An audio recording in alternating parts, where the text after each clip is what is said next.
A mata ao redor parecia engolir qualquer sinal de civilização. O acampamento ficava no centro de uma clareira estreita, onde apenas a lua iluminava o chão úmido. Os 5 amigos haviam ido ali para celebrar a formatura, mas a energia do lugar era diferente do que esperavam. O carro parou. Os faróis cortaram a escuridão e revelaram o cenário. Pinheiros enormes, névoa baixa, silêncio absoluto. Henrique sorriu, tentando animar o grupo. Vai ser incrível, natureza pura, desconexão total. Mas Lara sentiu um peso estranho no ar, uma espécie de aviso silencioso, como se a floresta observasse cada movimento. Bianca abraçou o próprio corpo. Gente, vocês ouviram isso? Todos ficaram em silêncio. Um estalo seco ecoou na mata. Depois outro. E outro. Rafael riu. Deve ser um esquilo ou um serial killer, mas tudo bem. Ninguém achou engraçado. Enquanto montavam a fogueira, Camila notou marcas no chão, pegadas profundas, muito maiores que um pé humano. Algo havia passado por ali, e recentemente. Ela chamou Lara, que olhou atentamente e sussurrou: "Isso não é de animal." O vento soprou forte, apagando metade das tochas que haviam colocado na clareira. A noite parecia apenas começar. A fogueira crepitava, projetando sombras dançantes nos troncos ao redor. O grupo conversava, mas algo na atmosfera parecia puxar o humor para baixo. Bianca tremia. "Eu li relatos sobre esse lugar. Pessoas desaparecem aqui. Dizem que a floresta chama quem ela quer." Henrique revirou os olhos. "São só lendas.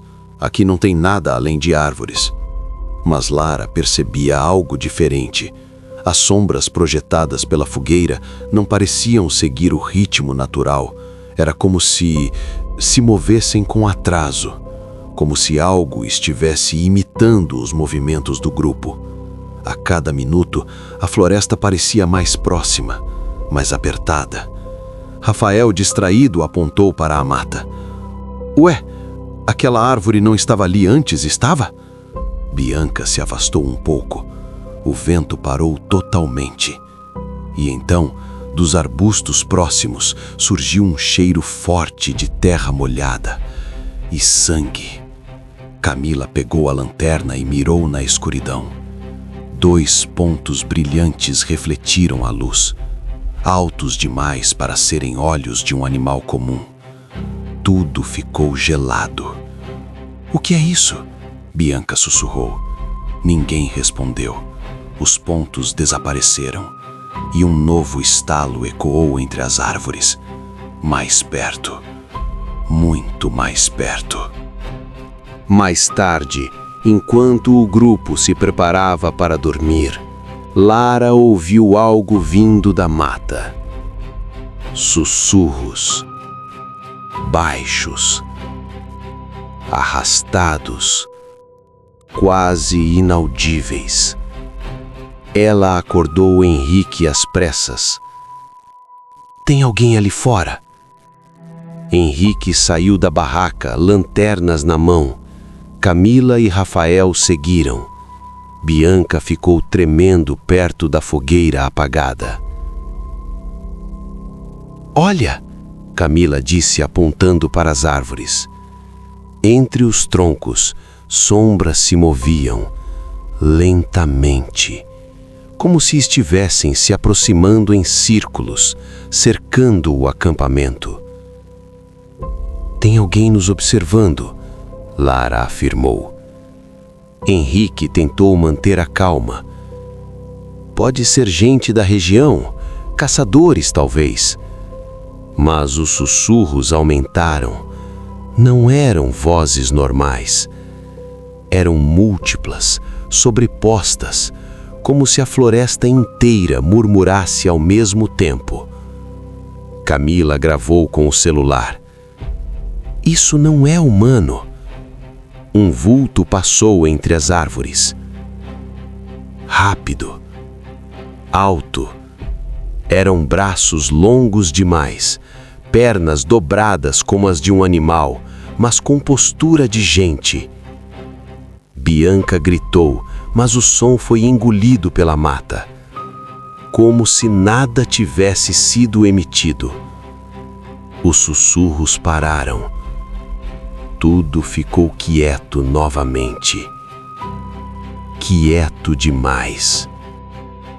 O grupo passou a madrugada acordado, assustado, até que Henrique decidiu investigar a clareira ao redor antes da luz plena chegar. Não podemos ficar no escuro sem saber quem está aí, insistiu. Eles caminharam formando um círculo, lanternas tremendo em suas mãos. No chão, encontraram mais pegadas, mas agora misturadas com arranhões longos, como se algo tivesse sido arrastado pela terra. Rafael se agachou para analisar e encontrou tecido, um pedaço de roupa, rasgada e manchada de sangue seco. Bianca reconheceu na hora. Eu vi isso em um post. Um dos desaparecidos vestia essa cor. Lara sentiu a espinha gelar. Henrique respirou fundo. Vamos voltar. Não devíamos ter mexido nisso. Mas quando se viraram para retornar ao acampamento, o cenário havia mudado. Não havia mais clareira, não havia fogueira, não havia barracas. A floresta tinha mudado, fechado os caminhos. As árvores estavam mais próximas umas das outras, inclinadas, como se tivessem se movido enquanto o grupo se afastava. Onde está o acampamento? Rafael gritou. Clara respondeu com voz trêmula. Ele estava bem aqui. A floresta apagou o local. Bianca começou a chorar. Os sussurros retornaram, agora mais altos, direcionados, como se chamassem cada um deles pelo nome. O sol até tentava nascer, mas a copa das árvores bloqueava tudo. A floresta parecia mais viva a cada minuto. Henrique assumiu a frente. Precisamos andar em direção ao rio. Ele deve estar a poucos quilômetros. A água vai nos orientar. Eles seguiram em fila, mas o ambiente parecia distorcido. Os troncos mais largos, os galhos mais baixos, as sombras mais densas. Rafael parou de repente. Gente, vocês estão ouvindo? Era o som de passos, vários, pesados, vindo de trás deles. Eles aceleraram. Os passos aceleraram também. Camila olhou para trás e viu uma silhueta enorme se abaixando entre as árvores, como se escondesse cada vez que alguém tentava olhar. Isso está nos cercando, ela disse quase sem voz. Eles correram. Os passos correram também. Mas então tudo parou. Os sussurros cessaram. Os passos desapareceram. E Lara percebeu. Ele está na nossa frente. Como se a floresta tivesse congelado por um momento. E então uma figura se ergueu lentamente a poucos metros entre as árvores retorcidas. Alta demais, com braços compridos e uma máscara rudimentar feita de madeira sobre o rosto. A criatura observou o grupo imóvel. Bianca caiu de joelhos, soluçando. O que é isso? O que é isso? A figura levantou a cabeça, e atrás dela, dezenas de outras silhuetas surgiram das sombras, todas usando máscaras de madeira, todas imóveis, apenas observando. O grupo foi cercado sem chance de fuga. As figuras mascaradas se aproximaram lentamente, formando um círculo perfeito. Suas máscaras eram feitas de troncos, galhos, musgo, todas com fendas retangulares no lugar dos olhos. Henrique levantou as mãos. Nós não queremos problemas, só queremos ir embora. Nenhuma delas respondeu, mas uma delas, a mais alta, deu um passo à frente e, com um gesto lento, apontou para o chão, bem diante dos 5 amigos. Ali havia algo enterrado. Rafael, tremendo, tirou a terra com as mãos e encontrou uma caixa de madeira antiga. Quando a abriu, viu objetos pessoais, relógios, pulseiras, unhas, mechas de cabelo e, em cima de tudo, 5 cartões de identificação de pessoas desaparecidas. Lara sentiu a verdade invadir sua mente, como um golpe. Eles eram viajantes, como nós. Camila recuou, horrorizada. Eles não foram mortos, eles foram transformados. A figura alta se aproximou e tocou o rosto de Bianca. O toque era seco, áspero, frio como madeira. Bianca gritou e sua pele começou a endurecer. Seus olhos ficaram estáticos. Sua respiração parou. Em segundos, ela estava paralisada. Pele cinzenta, músculos petrificados, transformada em mais uma máscara viva. As figuras mascaradas começaram a bater os pés ritmicamente, como um ritual. Os sussurros voltaram, mas agora eram quase palavras. Um chamado, uma ordem. Henrique tentou carregar Bianca, mas ela pesava como pedra. "Larga ela!" Rafael gritou. "Eles vão nos matar também!" Henrique hesitou. Lara o puxou pelo braço. "Não podemos salvá-la, não mais." Os 4 restantes correram pela mata enquanto as figuras mascaradas avançavam atrás deles, em passos arrastados, porém rápidos. A floresta se movia como um labirinto vivo, fechando caminhos, abrindo clareiras apenas para depois engoli-las novamente. Camila tropeçou. Rafael a ajudou, mas uma das figuras segurou seu braço.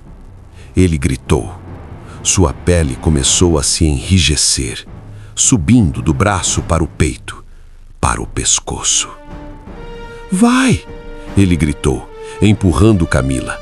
"Corre!" Eles hesitaram, mas não havia escolha. Ele caiu de joelhos e em segundos estava imóvel. Mais uma estátua viva. O grupo agora era apenas Lara, Henrique e Camila. Atrás deles, as figuras mascaradas batiam os pés no chão em uníssono, como se celebrassem. A floresta toda vibrava com aquilo. Os 3 remanescentes chegaram a uma clareira circular, cercada por pedras antigas. Parecia um altar, mais antigo do que qualquer coisa que um ser humano tivesse construído ali. No centro havia 3 caixas de madeira, idênticas à que encontraram antes. Cada caixa tinha um nome, gravado à mão: Henrique, Camila, Lara. Aflitos, eles abriram suas respectivas. Dentro havia objetos pessoais, deles mesmos. Coisas que estavam em suas mochilas, coisas que estavam em seus bolsos, coisas que estavam ainda com eles, mas também dentro das caixas. Como se a floresta soubesse que eles estariam ali, como se já os tivesse escolhido. Lara começou a chorar. Isso não está acontecendo! Isso não pode estar acontecendo! As figuras mascaradas cercaram a clareira lentamente. Henrique tentou lutar, mas caiu ao ser tocado. Sua pele endureceu. Som sumiu da sua garganta. Mãos viraram raízes. Camila tentou fugir, mas tropeçou em uma das pedras e caiu. Uma figura maior do que todas as outras a segurou pelo rosto. Ela se transformou em segundos. Lara estava sozinha, cercada por dezenas, agora centenas de figuras mascaradas. A maior delas se aproximou dela. Colocou um dedo na testa de Lara e mostrou a verdade. A floresta era um organismo vivo, um predador lento, que mantinha humanos petrificados para sempre, como parte de sua estrutura, como guardiões, como olhos. E o grupo dela não foi o primeiro e não seria o último. Lara gritou. A floresta apagou o som, e então tudo se tornou escuro. Na manhã seguinte, a clareira original aparece vazia. A fogueira apagada, as pegadas sumidas, as mochilas intactas e ao redor 5 novas máscaras de madeira penduradas nos troncos, observando, aguardando, chamando o próximo grupo. E então, você gostou? Inscreva-se no canal se ainda não faz parte do nosso círculo sombrio. Deixe seu like, comente e compartilhe nas suas redes sociais, porque os próximos segredos não serão para todos.